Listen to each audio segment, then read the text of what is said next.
Hello. Good morning. Rinpoche, good morning, Rinpoche. Eh, Xin chào. Today, Uh, Rinpoche can speak Vietnamese lah. just greetings. Yes. Yeah. Tashi Dilek. Am I audible? The voice good? Yes, everything is clear, Rinpoche lah. Okay. Okay. So we ready to start? It's okay? Yes.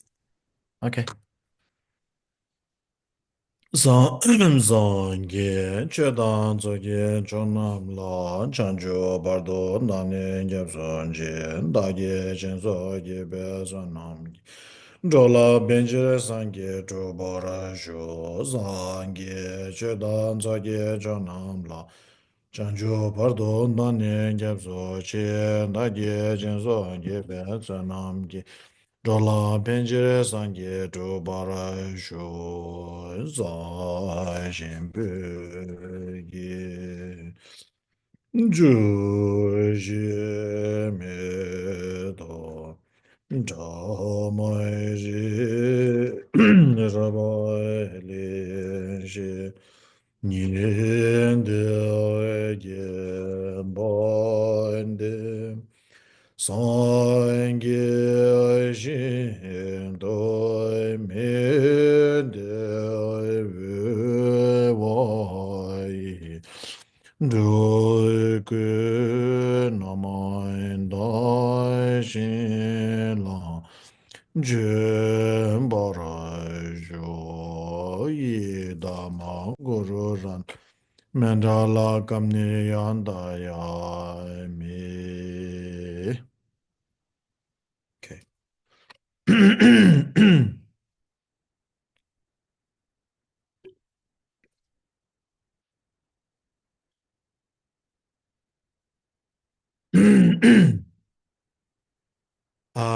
So last week we were going through verse number 14, and so we have four stories to cover.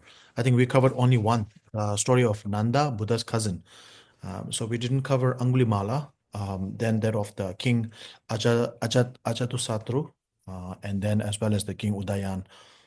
So I will try to cover them as quickly as I can. Um, yeah. So basically, this is about people doing negative, very serious negative things, and later repenting their negative actions.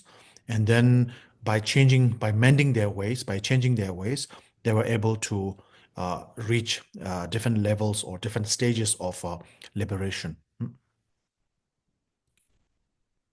So we covered Nanda. So Nanda's case is that of the attachment, right? Due to his attachment, he was not able to. He was going the wrong way. He was taking the wrong path, and finally Buddha, Shariputra, and Shariputra, through Buddha's blessing, was able to bring him to the path. Now we have three more candidates that are victim of their the uh, the negative the what do you call that thing, hatred, yeah. So Nanda was the victim of attachment. Then the other three are victim of hatred. So let's begin with Anglimala. So in the case of Anglimala, so the name Anglimala, that's not his real name. So what his real name, I forgot. But anyways, he was born to a minister. He was born to a minister of the king. And long story short, he was very good looking, very well built, sharp, everything. And he was sent to one of the best schools of that time. And so the teacher under which he was studying from, he was very happy with the student. And he was doing very well and everything. And it so happened that when the boy started growing up, the teacher's wife start liking the Anglimala. Uh, she started to have affection and attraction towards him. So she started to have feelings, attachment towards him, and then tried to approach him, which he declined, saying that you are my master's wife, and so I cannot be with you. And by doing so, she tried to approach him many times, and then it failed. So then she planned, she plotted, she planned to bring down Angulimala.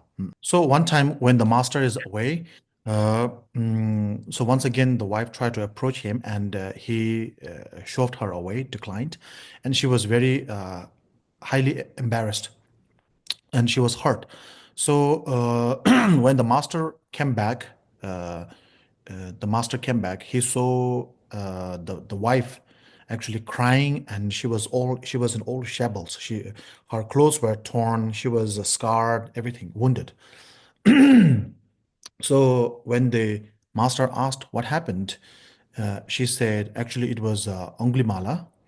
Anglimala tried to rape her, and because she fought with him, she was attacked. So she made up that story, and the master was very angry, of course, but Anglimala was super smart. He's very smart. He's very highly well built, very strong, and he's also the minister of son of a minister. So the master cannot do much. So then the master thought of a way to get rid of Anglimala. So the teacher misguided him, gave him the wrong teaching, the misguided teaching, saying that, okay, you are the most successful, the brightest student of all that I have ever had. And I have finished teaching you anything. Everything that I know, I have already taught you, except for one special teaching. But for that special teaching or the ritual, you will need to bring me 1,000 fingers. Okay, 1,000 fingers. And if you bring me 1,000 fingers, I will use those items, objects as a religious offering. And then we can open up a new portal to very highly advanced tantric practice, which I will share with you only. So, and Anglimala is a very good-natured boy, and he believed his teacher, whatever his teacher said. So he very naively, very innocently believed his teacher, and then he said, "I will go just now." And then follow your instructions. I will go and bring 1,000 fingers, human fingers. Then, so he went out, and then he started approaching people to give them their finger, and he was very naive. So people, of course, declined. They will not give the finger, and then he tried to get the finger off them, which ensued in fighting and all that. So eventually, he had to kill people in order to get their fingers. Um, uh, and he thought because by getting the fingers and then attaining a high level of realization, he'll be able to help more people. So he thought it's okay to kill those people in order to get the ungli, the fingers. So he started collecting more and more fingers, and then as the numbers keep increasing, he couldn't keep all of them in one pocket. So what he decided was he decided to make a mala or a rosary, uh, like a rosary, right, like Yeah, this. So he yeah, started to make a rosary out of the fingers. So ungli in Sanskrit, ungli, okay, ungli. So usually we write anguli in English, so we usually say anguli, but it's actually ungli. So ungli means fingers, and mala means rosary. Or so his name become the man with the bead of fingers, bead of human fingers. So that became his name. So he started wearing the human fingers on his head. So he became known as, people started to call him Ongli Mala. So because it's a crazy idea to pick people's fingers. So a lot of people thought that he was actually a robber, a highwayman, that he's robbing them of their money, jewelry, etc. And They didn't know that he was trying to collect the fingers for sacrificial ritual. Anyway, he became known as Onglimala.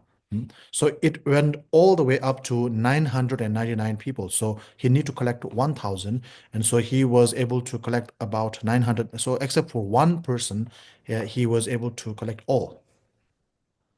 Uh, so so about 999. So one last person. So he looked around because now everybody is. So he used to wait in the jungle, and when people are crossing the jungle to another town or another city, then he will attack them and kill them, and make their fingers his rosary. So he became well known, widely known, and people started to get scared of him, and they tried to avoid the path where he would be in the jungle. Eventually, nobody crosses the route where he lives or he's roaming around. So he couldn't find anyone to kill. He couldn't come too close to the city because the king's army were looking for him as well. And so it eventually, what happened was that his own mother was very worried about him, and his mother was trying to approach him. And so when he was roaming around in the forest, he saw his mother, and then he thought this is a good chance because, as I said earlier, he thought by getting the finger from his mother, he would be able to get the highest form of Dharma teaching from the secret teaching from his teacher, his master, and by doing so, he will be able to liberate not only himself but his mother and many others. So then he started running towards his mother. So in order to kill his mother and get her finger, so which will make up 1,000 fingers. Yeah. Right. So at that time, Buddha was also in town, and Buddha found out that he is going to create a uh, highly negative, very seriously negative karma by killing his own mother, matricide, and so for by doing so, there will be no uh, uh, intermediate, like there is no bardo. So you go if you when you commit the cardinal sins, then you go directly to the five heinous crime, as it is called. When you commit the five heinous crime, you go immediately to the hell realm, without any pardon or anything. So he saw that he will die and go to the hell realm. But if he was shown the way, because he is smart, he is intelligent, he could actually gain the wisdom to become an arahat in this lifetime. So seeing the negative side and the positive side of Angulimala, Buddha came in between Angulimala and his mother. And then Angulimala was very happy that time because he saw that now he doesn't have to kill his own mother. He can kill that bald man, which is the Buddha. So he thought he could just kill that guy, and get the finger and then get the secret teaching from his master. So he started chasing after the Buddha, who was walking very slowly. But no matter how fast he tried to chase after the Buddha, he could not catch up with the Buddha. And then he started chasing, and the Buddha started walking. Buddha just kept on walking slowly. He started chasing, running after the Buddha, but no matter he could not catch with the Buddha. And then he started shouting at the Buddha, saying, "Hey, monk, wait, don't run. I need to catch you. I need to like that." Then the Buddha said, "I have, I, I'm not running. I never run away. I'm never running. I'm always slow and steady. It is you who's running." And then he kept saying, "If that is the case, then why cannot I catch you? Even when I'm running, chasing after you, I still cannot catch up with you. Why is that so?" Then the Buddha said, "Because I am walking outside of the samsara. You may be running, but you are within the realm of samsara. So therefore, no matter how fast you run, you are still stuck within that. Imagine running on a treadmill, right? When you run on a treadmill, workout, exercise, no matter how fast you run, you're still on the same in the same place. But if you run outside of the treadmill, then you get to some places, even if you are just walking. So just like that, the Buddha said, you may be running, but because you are stuck in samsara, so no matter how fast you run, you are still stuck because I'm outside of the realm of samsara. So I am not conditioned by the dwelling of samsara, etc. So hearing that, because he is a very smart uh, uh, person, so he was able to get the deep, profound message that Buddha was trying to convey. And then he bowed before the Buddha and then asked Buddha to stop. And then he said he will no longer kill people, etc. So there's a long story short, he became a monk ordained under the Buddha and followed the Buddha, and then he became in his later life he became an arahat in this very lifetime. I'm just cutting the story short. This is the story of Anglimala. So he did something horrible, which is to kill his own mother. Sorry, he killed 999 people, almost killed his own mother, and also almost killed the Buddha. Tried to kill the Buddha. So I will just cut the story short here. Then that is the story of Anglimala. And the next is the story of King Ajatu Satru. Uh, so his name is the translation, the meaning of his name is unborn enemy. So before he was born, he was considered an enemy. Okay, for some reason. So that is his name, unborn enemy. So I will. That is the meaning of the word Ajatu Satru. Anyway, so that is his name. What his main crime is to kill his own father. So he was uh,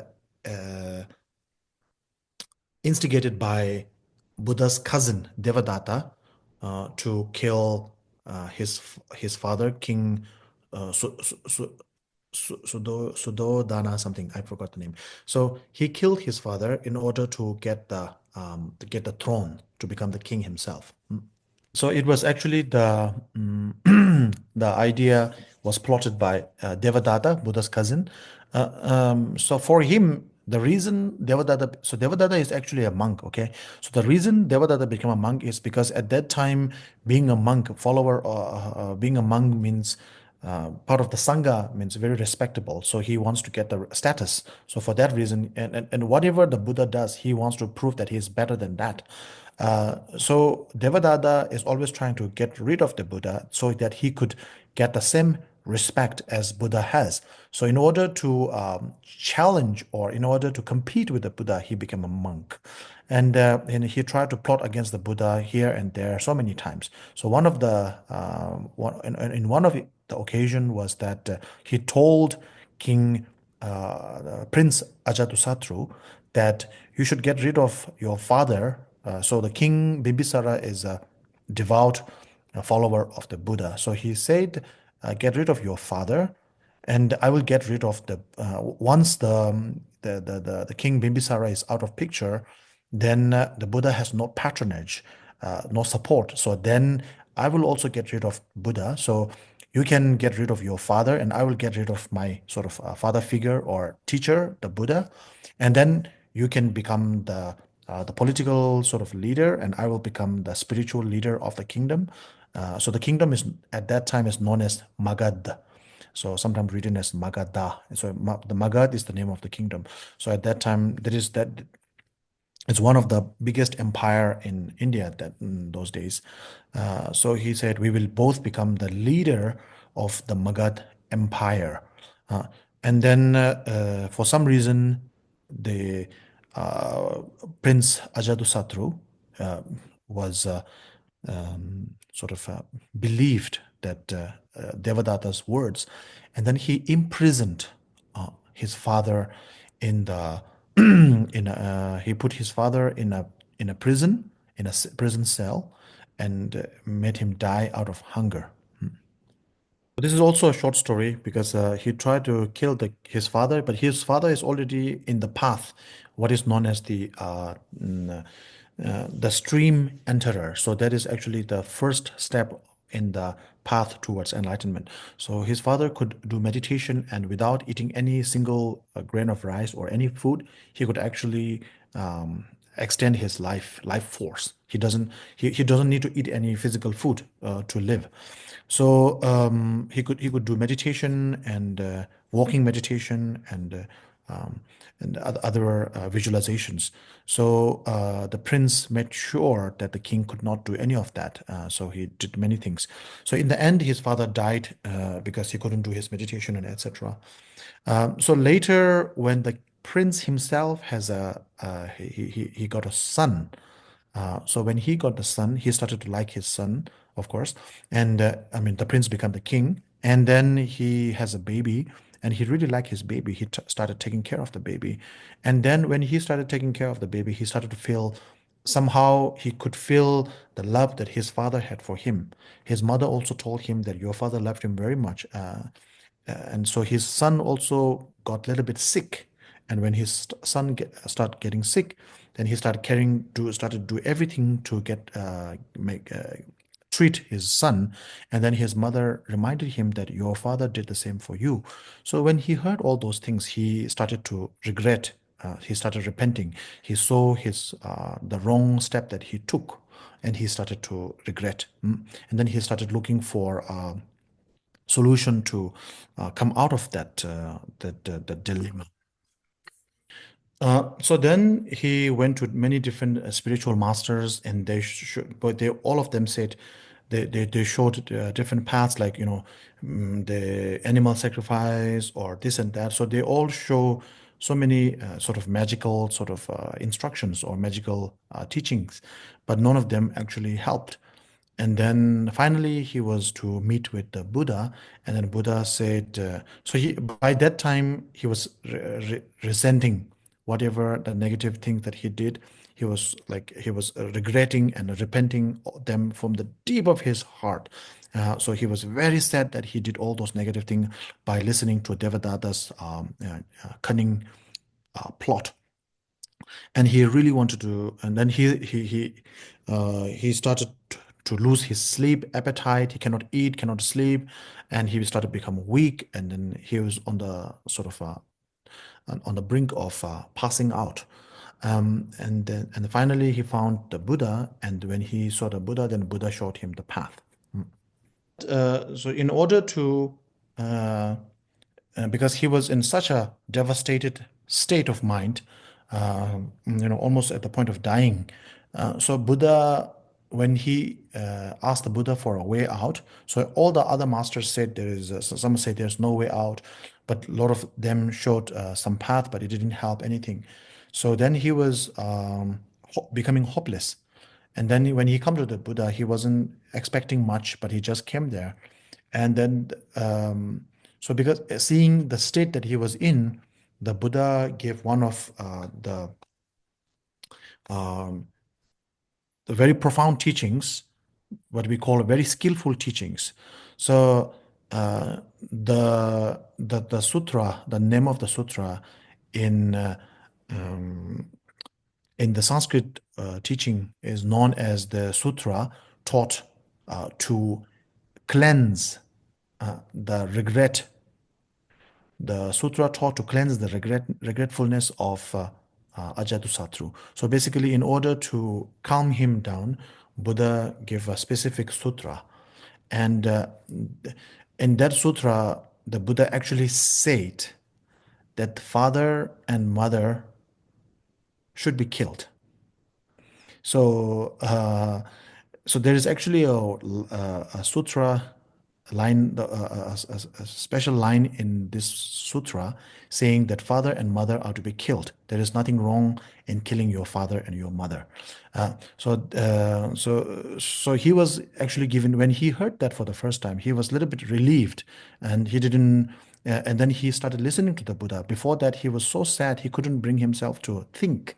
And then he started listening to the Buddha's teaching. And Buddha started by saying the father and mother should be actually killed, eliminated. And then he went on with this a specific sutra known as the Sutra to dispel the regret, the regretfulness or the grief. The sutra to repel the grief of King Ajatasattu. That sutra. Yeah. So the Buddha said that the father and mother Father and should be mother should be killed. killed. Yeah. Uh, Parents should be killed. Your father should be killed and your mother should also be killed. yeah. It is the rightful thing to do. Killing your Mm, father and killing your mother is the rightful thing to do. Yeah. So in the Sanskrit translation or the Sanskrit lineage, this sutra is known as the sutra to dispel the grief of King Ajatasattu. In the Pali canon or the Pali tradition, this sutra became known as the sutra for detailing the fruits of a contemplative life, or the sutra detailing the fruit or the result of being a monk. So what is the benefit of becoming a monk, or what is the benefit of becoming a meditator, right? The fruits, the sutra for fruits of a contemplative life. It is known in the Pali tradition, and in the Sanskrit tradition, it became known as um, the sutra to dispel the grief of King Ajatasattu. So in any case, that is the same book. This book talks about how appropriate it is to get rid of one's father and mother. So as the Buddha went on with his teaching, then the King Ajatasattu realized that he is not talking about the father and mother uh, exactly, but a father is a reference for something called the self-clinging view, and the mother is actually the clinging to the inherent view. So that all phenomena exist inherently, the inherent existed, which is the opposite of emptiness. And then father is and clinging towards the self-clinging attitude, and inherent clinging attitude. So basically, these two negative, afflictive emotions were referred to as the father and mother because of these two emotions, the self-clinging attitude or self-cherishment or self-clinging attitude, uh, and the clinging towards the fact that all phenomena exist inherently on its own nature without depending on other causes and conditions. These two bring us back to samsara. Because of those two negative emotion, we were always riled up in ignorance, and because of ignorance, we have the attachment. Because of attachment, you have the hatred, and then we start doing negative things, and then we keep getting stuck, riling up in samsara over and over and over again because of these two emotions. So these two emotions were the father and mother of samsara. And so later he realized, as he started to get his senses, then he realized Buddha was referring to these two emotions as the father and the mother. Clinging to the self and the body is the father, and clinging towards the inherent existence is the mother. So by killing the father and killing the mother, you will no longer have to be born. You will be able to cut the birth in samsara. yeah. Anyway, later of course, he regretted all this, and then he started to gain some senses, and he was able to understand the Buddha's teaching. And he later, in later part of his life, he actually become a pratyeka Buddha, self-realized Buddha. So it's not a Buddha. Self-realized Buddha is like a um, so it's similar to state of an arhathood. So Yeah. basically, he was able to get out of his afflictive emotions. Anyway, so after the Buddha passed away, afterwards, he started to regret, and he started to build many monasteries. He started to sponsor um, the livelihood of the monks, as well as after the death of the Buddha, he was the sponsor.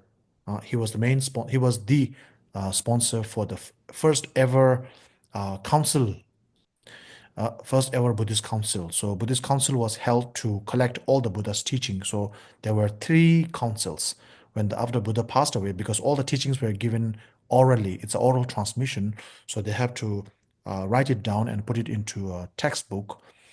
So there were three sets of three different councils, Buddhist councils, The first ever council was done in Rajgriha, the Vulture's Peak, where the Heart Sutra was taught. So after Buddha passed away, they did the first ever Buddhist council in Rajgriha, and King Ajadusatru was the sponsor for that. Yeah. Yeah. Okay, so the last one is King Udayan. Okay, King Udayan. So you see the name Udayan. That is, he's also a king, and he's contemporary to the Buddha's time. And he killed his mother. King Ajadusatru killed his father, and this one killed his mother. So King Ajadusatru imprisoned and made sure that his father died out of hunger. This one, King Udayan, so he killed his mother by stabbing her. Some say stabbing her, some say poisoning. So he was directly involved in killing her. Unlike the King Ajatusattu, who let his father die, this one actually made sure that his mother is die under his hands. So some sources say poisoning, some sources say by stabbing.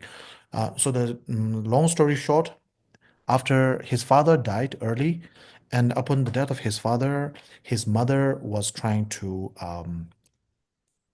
uh, you know, Karsuta, uh, take more interest in the political situation of the kingdom, and he doesn't want that. He actually wants to rule independently, and in order to, and because she has political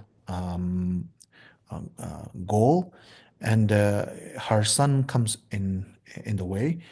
So she actually tried to get support from other kings, and there is also some sources say that she slept with one of the kings from another kingdom, and so finding that out after one thing being that she's politically trying to interfere with his ruling, and the other thing being that he's trying to she's sleeping with the king of another country, so that made him angry, and he ended the life of his own mother. Yeah. So yeah, he committed matricide. Mhm. So both kings, King Udayan as well as King Ajatusattu, were very smart, and uh, and then because they are smart, they are very ambitious kings. So they wanted to get the, in case of King Ajatusattu, he wanted to become the he wanted to rule the kingdom as early as he could. And in case of King Ujayan, he doesn't want any interference from his mother. He wants to do it by himself. So they are both very ambitious, very smart, and then they were. Uh, from a political point of view, they are very great kings because they expanded the Magadha kingdom to a wide extent. So they were able to capture so many other kingdoms surrounding Magadha. And there were actually instances where King Udayan asking Buddha for guidance as to how to capture other kingdoms.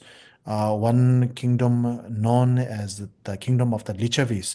So Lichavi kingdom is very um, unique in those time because it is actually a republic. So there is no king. There was a council who kind of take care of govern the kingdom. It's not ruled by a king, but it's governed by a council.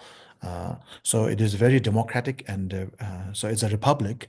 So and then that kingdom is known for lots of happiness, and there is nothing that the people has nothing to complain about. It's a very beautiful country, and so from a political point of view, you can say this is a success because the uh, King Udayan was able to um send spies and make division within that beautiful harmonious kingdom. So the people started to suspect each other. They started to suspect each other become doubtful, suspicious, and this and that. And then they started to attack each other internally.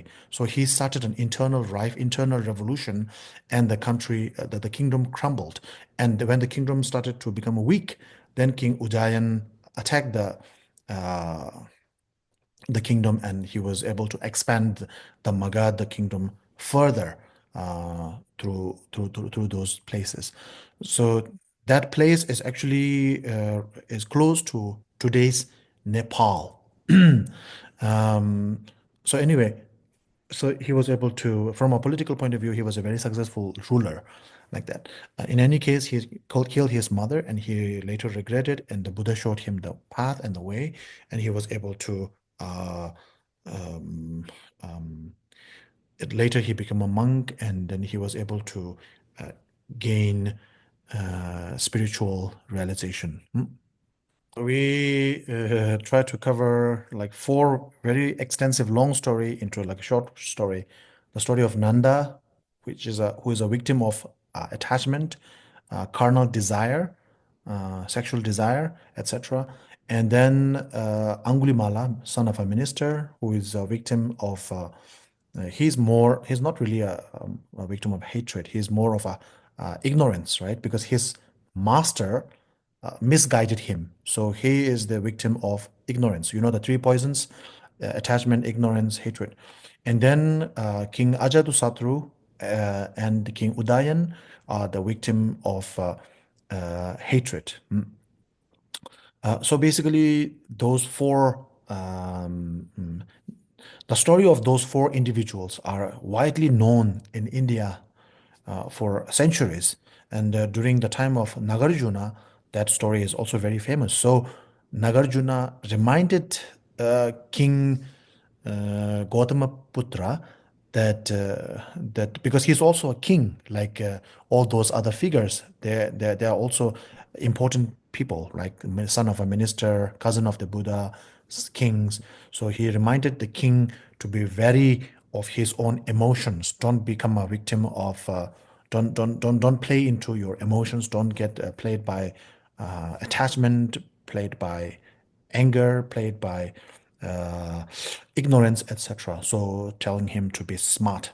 uh, and in any case, if you fall into any of those negative paths like uh, anger, attachment, or ignorance, uh, if you regret from the bottom of your heart, if you repent sincerely, then there is a way out. Just like those kings and figures in history before during Buddha's time. Now I will go to the next verse. Uh,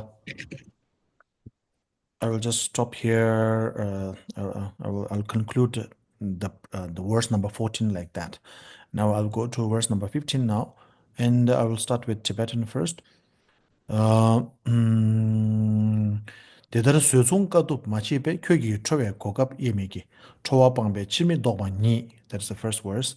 And 토바 교바 상기 시기시 다니 디주, the second verse, and verse number 16. 다니 디주 디다 팜버체 디다기 노초 교대시 쿤도 짐베 중로 남게데 근진 남방 대와라니기 laws. So I'm reading verse number 15 and 16. Uh, Since there is no penance like patience, you must give anger no opportunity to arise. The Buddha promised that by giving up anger, one will attain the irreversible stage. So, the irreversible stage, sometimes it is also called the point or the stage of no return. That means you no longer return to samsara to suffer. Um, to be precise, there is something called three realms: the desire realm, the form realm, and the formless realm. The form realm and the formless realm are just meditating yogis. The desire realm are individuals like us. There is God, there is a human, there is animal, all this life. So when we are born in the desire realm, then we are subject to pain, suffering, happiness, all these things. Uh, so when you reach the point of no return, you no longer have to come back to the desire realm uh, um, and so therefore you are no longer subject to pain and pleasure. So there is no pain, there is no suffering, there's no physical or mental suffering, mental torment anymore. Uh, so, so by giving up anger, one will be able to achieve the stage of no return. So then the following line mm, is further strengthens the previous statement. Verse number 16. I was abused by this, bound by that, defeated by this. This one has snatched away my property. Right? Such harboring of resentment produces quarrels, and by giving up resentment, one will have peaceful sleep. So, basically, it is talking about anger, or to be precise, it's talking about grudge. Okay, so anger, to be honest, anger is more like temper, or anger is more of a reactionary thing. So for a lot of people, it just comes. Of course, you can train and then reduce your anger, but a lot of time, if there is a trigger, anger comes naturally or automatically for many of us. But after getting, when someone wrongs you, you get anger. But when you hold on to that anger, resentment, grudge, that is when you lose your sleep. That is when you lose your sense of peace. Uh, then uh, whatever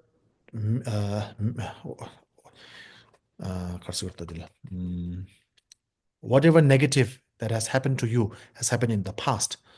So something that happened 10 years ago, 5 years ago, a few months ago, it has happened in the past. It's no longer with you. But when you hold grudge against that incident, then you are still under the influence of something, an incident, an event that occurred 10 years ago, 5 years ago, like that. So you still remain the prisoner of an action that is no longer here for a decade, for months, for years. So it is very stupid to be stuck, to get stuck in anger.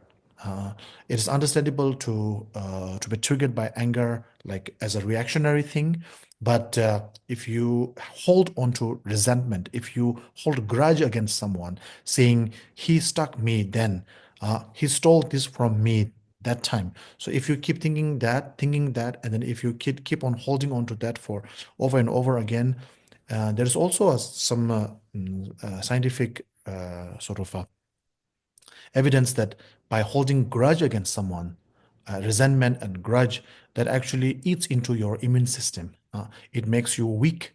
When you are holding grudge against someone, it makes you weak in the sense because it makes you lose your sleep. It takes away your uh, uh, peace of mind, etc. So therefore, it makes you weak. So therefore, if you want to be wise, right? Nagarjuna is telling his friend, if you are wise enough, don't hold grudge against people. Uh, Whatever has happened in the past. So don't hold grudge. Don't hold resentment. That is trapping yourself or imprisoning yourself uh, uh, for a crime that has happened or occurred a long time ago. That is not in the present. Mm. So there is the once upon a time, someone asked the Buddha what anger is, and the Buddha said that anger is the punishment that you give to yourself for someone else's crime. You punish yourself for another person's crime because someone else does injustice to you, and then you hold grudge against that person. Uh, then, as long as you hold the grudge for 10 years, 5 years, as long as you're holding the grudge within your heart, you are in pain. So, it is a punishment that you give yourself for someone else's fault or someone else's negative action. And in the sutras, it's also talk about anger causing you to become ugly. Not ugly, not only in your next life, because the cause of, to have a beautiful face or handsome face, there is a cause. To have an ugly face, there is a cause and condition. So it makes your face look ugly in the future, in the next life, But even in this lifetime, when you're angry, you don't look nice, you don't look good. No, no one who is angry, who is mad, who is looks beautiful, looks even if someone is a very beautiful person, beautiful woman, or a handsome guy, when they are in angry, they don't look that nice. They don't look that. Um, so therefore, anger will bring destruction. So therefore, one should avoid anger at all cost. Yeah. Did I read the verse or not? Did I finish reading the verse? Yes, Rinpoche. I did. Okay. So now I will come to the next verse, verse number 17. Yeah. Um, so there's two verses. I will read both of them. Semjin chudang sadang doa la rimu chiba tendra rigwar ki tena nyumon chen la tangbo ni chokde chodyo nam la tama ki. Then the second verse, gewe nying la papna denpa thang lobar ma den kiwu nam ki ni zhangzi me to me zang tabi tsik nam sum ka zel tele tama pang. Then verse number 3. 낭네 낭웨 타르투 뮌바네 뮌베 타르투 낭네 뮌 타르투 뮌네 낭웨 타르투 가사니 시데 대단함기 당보르 죄. So there's three verses I covered. I will read the three verses 17, 18, and 19. To Yeah. practice correct control of body, voice, and mind. Yeah. Um, Yeah. the first verse is recognize the mind to be like a drawing made on water, on earth, or on stone. The first among these is excellent for those possessing defilements, and the last for those desiring Dharma. So, in order to understand the conducts of the mind, body, and speech, verbal, physical, and mental actions or activities, to understand them conveniently, Nagarjuna described three different examples or similes. And so the first one is that of the mind likened to water, muddy ground, and then a stone. So when you, for a person who is filled with a positive mind, if you have positive mindset, a positive for someone with a positive mindset, then uh, the last one, the first one is best. So first one meaning the mind being set like a stone, because stone is hard to change. So for those who have a negative mindset, then it is better to have the mind like a water, because water is always constantly changing, constantly moving, constantly fluid. Fluidity is the nature of water. So basically, Buddha likened the mind to a stone, ground, earth, right? And then water. For the positive mind, it is better to have like a stone, strong, hardened, and not moving. If it's not changing, because if you have a positive mind, not changing is best. If you have a negative mind, not changing is not best. You need to change it. It needs to be fluid.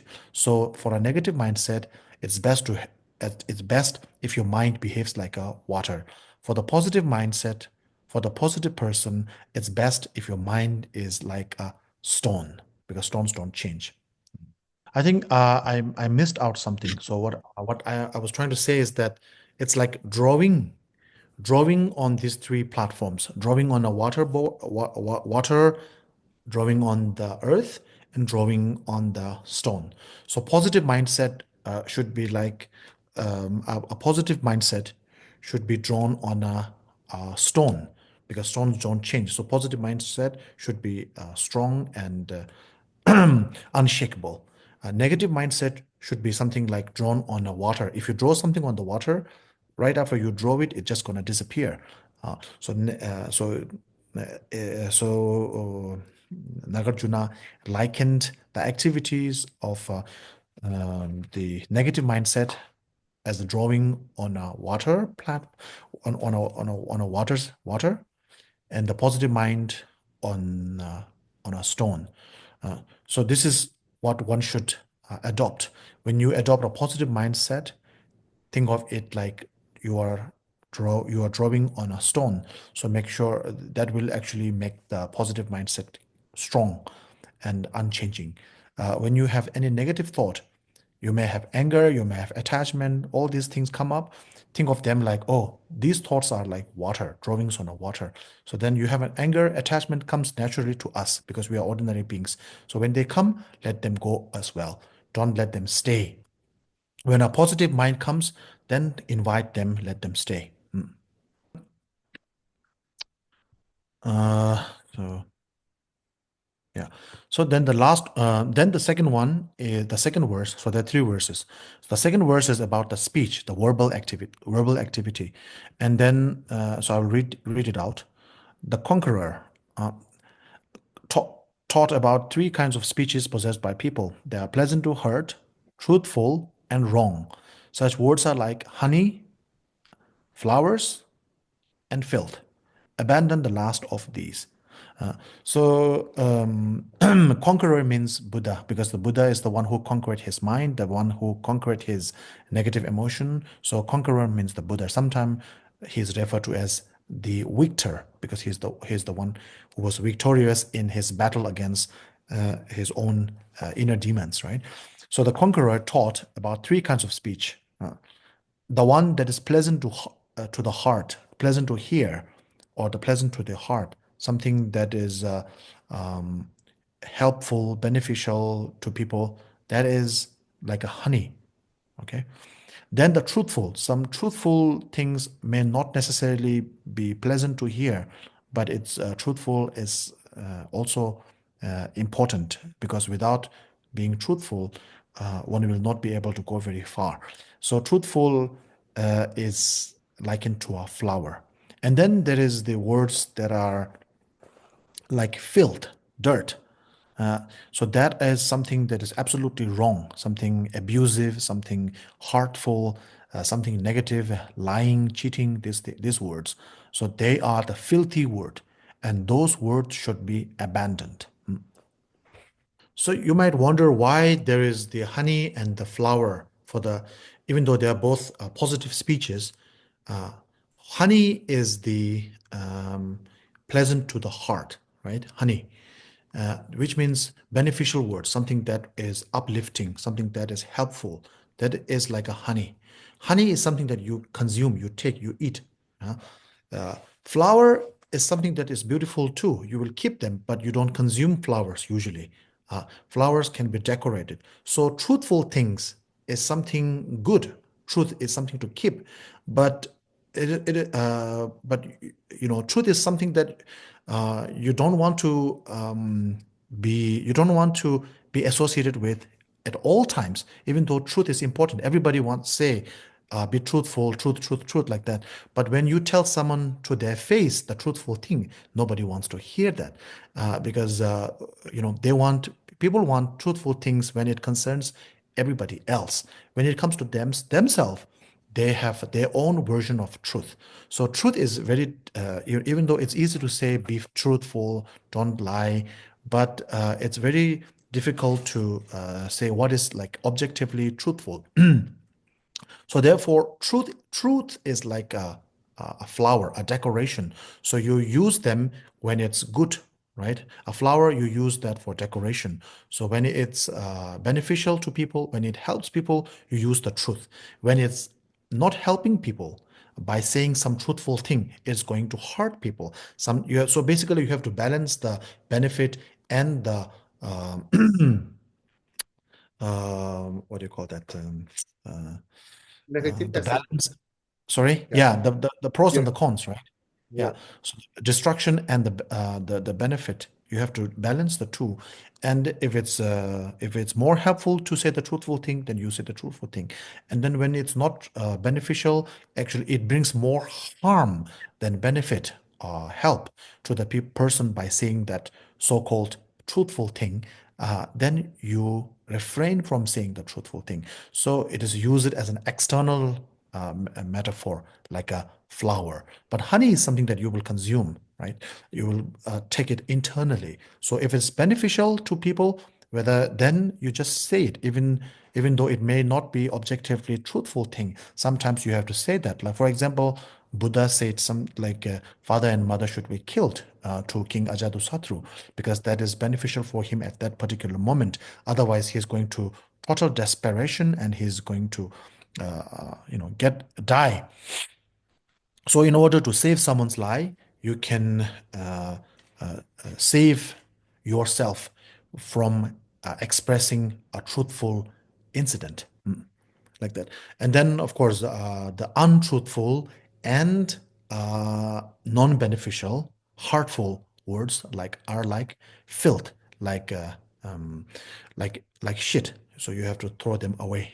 There's like garbage. You have to throw them, abandon, never keep them. So after this verse, I will entertain questions. Okay, Q&R. So verse number 19, the third verse is about the physical action. So you have the mind, then you have the speech, and now the body. So due to one's physical actions, physical manifestation of one's thought, negative or positive, there are four types of persons. Now I'll read the text. Four categories of persons are seen who've moved from light to ultimate light, dark to ultimate darkness, light to ultimate darkness, and darkness to ultimate light. Be the first among these. So from next week, I will read from the other book in English, so that we have two books, right?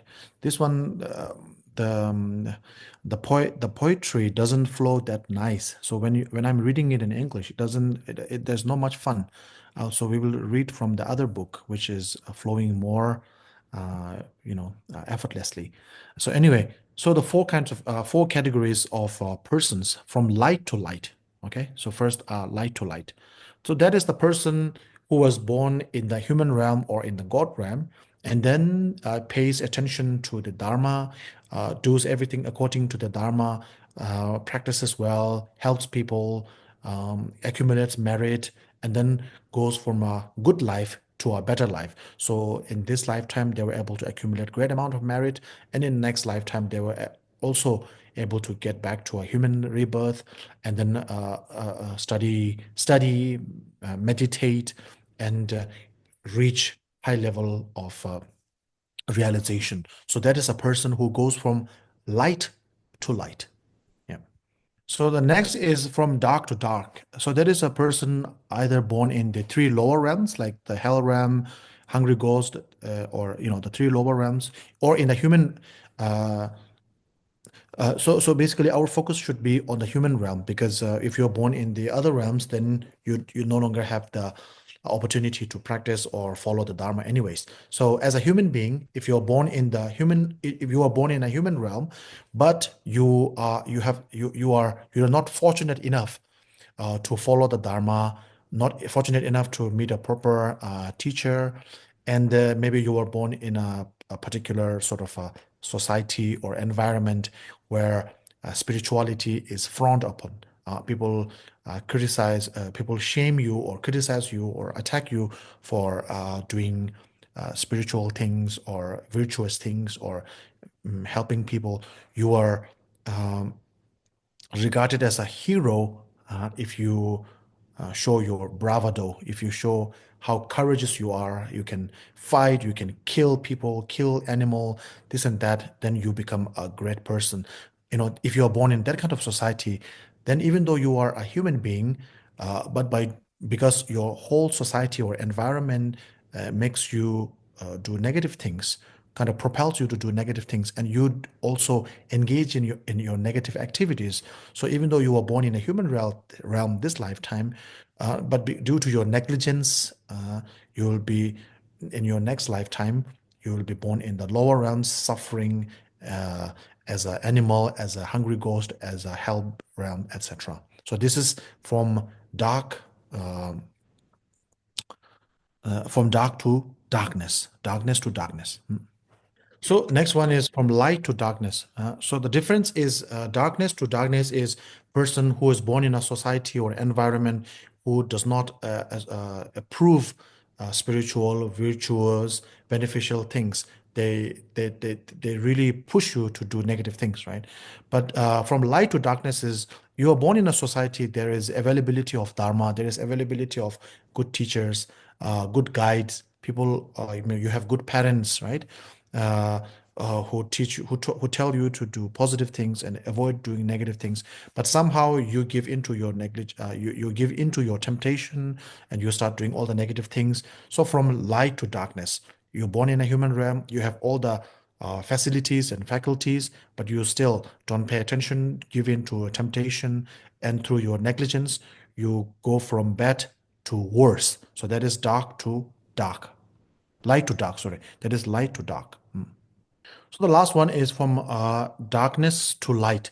So despite all odds, you live in a society where spirituality, doing good things, helping people, it is all frowned upon. Nobody supports you. Maybe your parents do not support you. Your society do not support you to do spiritual things, to help others. Everybody tells you to go take the negative path. But despite all odds, uh, you strive forward to stay on the right path. So that is from darkness to light. So of all of these four characteristics, sorry, four types of individuals, four types of people, try to be the first one. Go from light to light. Uh, be uh, a better person from a good person. Start with good and be a better. Start with good, be a better, and end by becoming the best.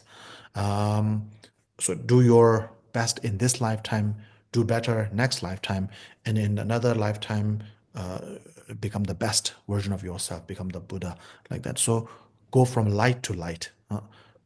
So these three verses are the instructions on how to cultivate a positive mindset, a positive verbal uh, um, manifestation, verbal expression, and then positive physical manifestation. So I conclude the teaching here and then pick up questions now. There are three questions as of now. So the first question is, since we all have ancient history with religious impacts such as Anglimala and solutions based on those times, how do you suggest one deals with modern issue where people are impatient and relentless? Is there a modernized way to combat these problems, or the old ways are the only way to go? So that is the first question. So do we have modern solutions for modern problems, or uh, do we use the same old solution for a modern problem? That is the question. So of course, modern problems require modern solutions. But the so-called modern problem, even though we call them modern problem, those problems such as, so for example, you are talking about impatience and then relentlessness. So that is a problem that has been persisting for centuries, if not millennia. It is nothing new. Uh, it seems new to us, especially in today's generation when everything um, in the internet age, because everything comes, everything appears instantaneously, right? Whether it's social media or if you want a food, you can just order and get it in 10 minutes, etc., etc. So instant gratification is something that we live in this world, and it is um, in one way, you can say it is a social advancement because now you can just order a food and get it within 10 minutes. Or, for example, I don't have to be in I can be in like 10 different places through this medium called internet. Through the Zoom meeting, I can be in 10 different places or 100 different places. Depending on wherever you are, you can see me and hear me, and we can have this conversation. So, which is a good side.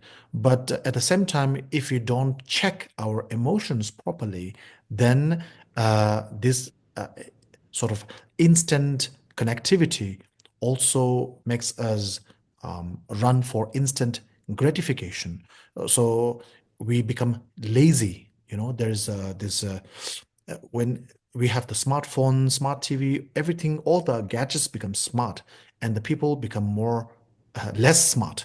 You know, so therefore, it is important to check our emotions at all time, and those emotions are emotions of ancient time, all time. Our impatientness, our anger, our attachment, those are there since time immemorial. It is nothing new. Attachment is not new. Jealousy is not new. All the emotions that we have are not new. It is always there. Just because of the instant connectivity, connectivity translates into instant gratification, etc., etc. So basically, our emotions are very smart. Our emotions, whether it's positive emotion or negative emotions, they are very smart. And then they always try to manipulate and they try to take advantage. Our emotions take advantage of ourselves. Our emotions take advantage of the tools that is available to us to conquer us, to maraud us. So therefore, um, uh, you can use the same solution that was applied during the Buddha's time, which is the solution of awareness, mindfulness, you can call it. So be mindful in everything you do, whether you speak, whether you use the internet, whether you use whatever. When you interact with people, everything, be mindful. Being mindful will help you from falling a trap into those uh, uh, um, ancient emotions disguised as modern day problems. Second question is, how do you discern what kind of words are between false by the means of manner and truthful? I think what it's trying to say is that how do you know what is truthful and what is not truthful by looking at that person's manner? And then the second one is truthful words for benefit of others. How do you know it's benefit others? Um, so it's difficult it's very difficult, right? In order to know what is truth and what is not truth, you have to be quite smart, quite intelligent, and all that.